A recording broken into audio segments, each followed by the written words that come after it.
Catus, Maximus here, this time with Vevor's half-inch spade handle mixing drill. This one's only $54. They did send this to me as a promotional product, and yes, I did just make a video about their bigger 5/8 drill. This is it, and it is a significantly more unit, but it is a bit more money.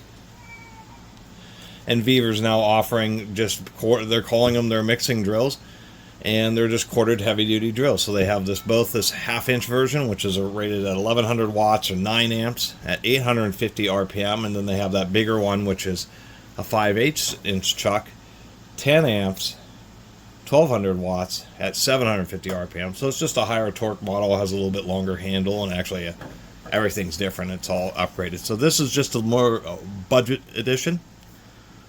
We do have a single position auxiliary handle. It just goes into the top there. At least it is a metal fitting or a steel fitting that they've integrated.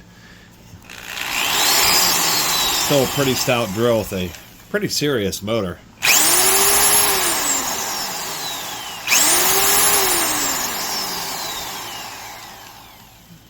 Really screams. I mean, the big difference with the Chinese is they've started putting in much stouter motors in their tools. Even though other things, and we'll get into the Teardown, are still budget. This is $53. I guess this would be competing with a Harbor Freight Bauer mixing drill, their half-inch spade handle drill, and I think that can be had for around $40 or $45 or something when you can find sales. There are sales on Vevor products, but this at $54, interestingly enough, is pretty valuable. At least it's reasonably powerful with that 9 amp motor. Maybe to give you an idea, the famous Milwaukee 0234 half-inch Magnum hole shooters, they topped out at 5.5 amp motors, and these are known as being pretty stout. So this, having a 9 amp motor at the same RPM, 850, it's actually pretty decent. And pretty good build quality, although, interestingly enough, the plastic and the way they size the holes, the screws to the handle are really tight. They actually even, almost strip them out, getting them in there. But they're not very tight on the gearbox at all. And this is one of those things where it's like one of the ways they saved a little money is not just a little bit thinner material in the gearbox and a cheaper chuck. It's cheaper fasteners, and in the situation of this gearbox, allows it to get loose, and that causes early wear. They didn't do alignment pegs in these, so the gearbox can shift around a little bit when the screws get loose, and that causes the gears and bearings to want to wear out more quickly. And so that's why I did the upgrade on that previous 5/8 drill, and I will be doing the same thing on this one. Decent weight. It's just a I say it's a decent showing for Vevor, putting their name on their first stout heavy-duty drills. And so Vevor has really started making a name for selling a lot of different stuff, but trying to stick it out and actually continuing to improve their product offerings. They're trying to want to be like similar like an Alibaba or AliExpress or Banggood, but more tuned rather than just selling in the North American market. They're actually trying to do a more concerted effort and showing that they kind of they do want to stick around, and they know products and things that do sell better than others, ones that get less complaints than others, and most people will be totally satisfied if they order one of these drills, especially if you can get it on sale, because I'm sure there will be sales, and that would put this below $50, and it would be just fine for general purpose mixing and heavy duty drilling applications. It's just kind of nice that they have the bigger 5/8 one with a little bit more power and a little less RPMs for when you know you're really going to be doing extra kind of heavy duty work. I will mention they have one of these where it's just they call it the 5/8, but it's just a bigger chuck put on this drill, and that's kind of like an oddball one. I would either get this or their 1200 watt fully upgraded unit. I figure since these are already screaming and are pretty powerful, don't think I'm going to test their full output. I do have a 50mm or a 2-inch self-feed bit that's reasonably sharp, so I figured I ought to be able to go and its variable speed, not have to go full output, and be able to drill this 2-inch hole.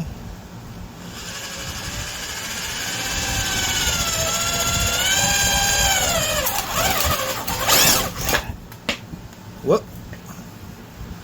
That's why you got to be careful drilling, well, holding securely, but drilling when there might be a gap, like I think I caught the edge of the other hole. Sorry about the lighting. I've really braced this.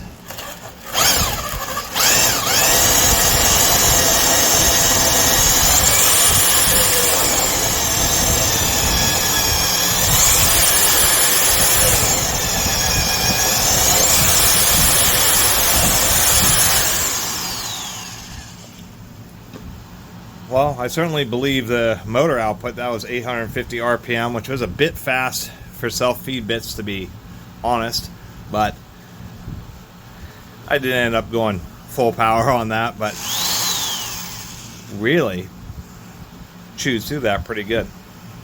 Under that kind of load, they haven't done it for a long time, but it used to be in the 50s, 60s, and even through the 70s. Drills would be, particularly like Milwaukee's and a few other brands, would actually have the no load RPM. This is 850 at no load, and they have the full load RPM. This is not pulling 1100 watts when it's just freewheeling. That would be at its maximum continuous rating. Probably slowing down to say 600 or 650 RPM. Gonna try to get through this teardown pretty quickly, but this is what I'm saying is they didn't pin this gearbox, and that just happens to be from the fault of the particular manufacturer that Vevor sourced these from. They should have known better than that, especially when they're using kind of undersized screws. Those are 6mm holes, and then they decide, oh, we'll just use smaller fasteners because they fit better, and just drilled out a little bit, not as big a hole in the case here. So I'm going to drill through at 5.5mm, and like the other drill, I have these screws here, and these are a metric 6. Actually, they're like 5.8. They're metric 6 by 1 by whatever this is, 40. Anyway, it's like they were planning on using nominally sized holes and fasteners, because then the gearbox wouldn't have shifted around when all 4 are in there. But then decided, we'll just save a few cents oddly on these fasteners. So the reason that's an issue is this will cause a lot of wear on the gears and bearings, because as you're loading it up, it'll constantly want to kind of shift back and forth, the gears changing angles, and a big portion of the longevity of like these more budget drills and stuff is simple things like that. So just changing out the fasteners, make sure the whole gearbox stays nice and aligned, even under heavy duty use, and then you get long gear life, and they all come with extra sets of brushes. But if you don't periodically make sure that these screws are tight,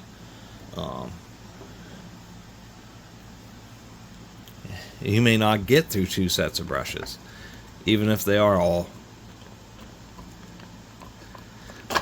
well, the whole motor is going to want to come out here. We do have a little anti-vibration gummy on the back. Nice to see that they have a rubber sealed ball bearing. Pretty standard motor here. Not any extra wrapping. It's just using folded contacts, but it's generally what you would expect. Pretty simple field in there. Not a lot else to talk about. They do use billet brush guides, which is surprising. You'd think they just have little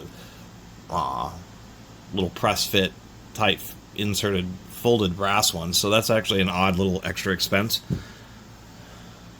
So they're very tight slit fit. They're not press fit, but they are near press fit. So like on this case, I had to spend a minute walking the gear case apart. There's like some kind of little wheat cotton thing that's missing on this gearbox, but was on the other one that I just did a video, the 5/8 unit. And we can see that they just don't have any kind of alignment peg. They did machine a little lip here so that it stays relatively centered, but it still wants to shift back and forth, and they usually have some kind of peg. So it's just surprising they omitted that on this tool. All helical cut gears that obviously heat treated.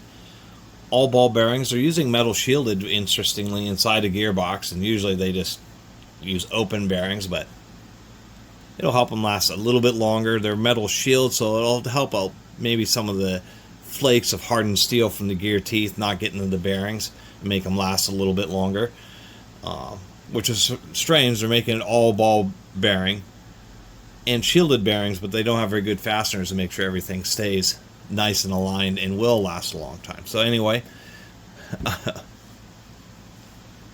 and given so many other engineering aspects of this tool, it's just kind of like somebody didn't catch the memo. That's like one spot where very little extra expense can make a big difference in long-term longevity, which is where you really start to earn a reputation. Anyway, I digress. It's Vevor. It's tough tools at half price, and a lot of their stuff is fine. I mean, this drill at $50 will pay itself off. We'll say that it does have billet brass brush guides, solid machine brass rather than just sheet metal. So some interesting things. Got into the case just a little bit as I was through drilling just to make sure I had plenty of space for my new fasteners. Anyway, this is the way it should have been from the factory, the easiest way to put it. So I guess to finish the video out, it is a screamer, that's for sure. It actually is surprisingly loud. I'll have to mention that. But they did put a pretty high performance motor in there. And it does have competitive performance. Maybe not as powerful as the 5/8 unit. I did have to do my thing where I love to customize tools and put in much longer and deeper fasteners, but that's one of the nice things about having big squared off bodies, is you have the ability just to through drill and get a fastener in there. So that's the one caveat, is the gearbox fasteners. Otherwise, it has a lot of performance. I think part of the screaming, I mean, Makita's well known for making pretty quiet corded tools and really silencing those motors, but they have a lot of restrictions to airflow. This drill does move just a huge amount. Like, it's surprising. It's a bunch of air, and sure that's one way that they're preventing the motor from getting burned up, is simply that they're just hammering through a whole bunch of air, which is, it's a valid design choice. Poor fasteners aren't. Otherwise, it has everything else. All ball bearing, all helical cut gears, decent variable speed, reversible, where the variable speed is compatible with the trigger lock, so you can actually set it at mid speed and do mixing. But I would look back on my 5/8, the 5/8 version of this, the big 1200 watt. It is substantially torqueier, but for this and coming with the paddle, that's kind of the most surprising thing. This paddle right here is easily a $10 paddle. It's not the greatest, but it's certainly a $10 paddle. And so it's kind of an expensive accessory, but it is kind of neat that they do include one, and it isn't just a super cheap one. It actually has a ring to prevent you from going through the bottom of the bucket, and some, decent blade design. I don't know what this would really, I don't know if this would be optimized for concrete or for drywall mud or what, but it is extra value. And I think it offers, reasonable performance. Even these cheaper Chinese drills are now getting pretty stout, to tell you the truth. Anyway, 850 RPM. It's close to what pistol grip half-inch drills. Spade handles do tend to run slower, and so that's one thing, is it is a little bit quicker, and it probably bodes well for its mixing capability, because there's many times where you don't need to go super slow, where that 800 RPM range is probably a lot more appropriate. Anyway, thanks for watching.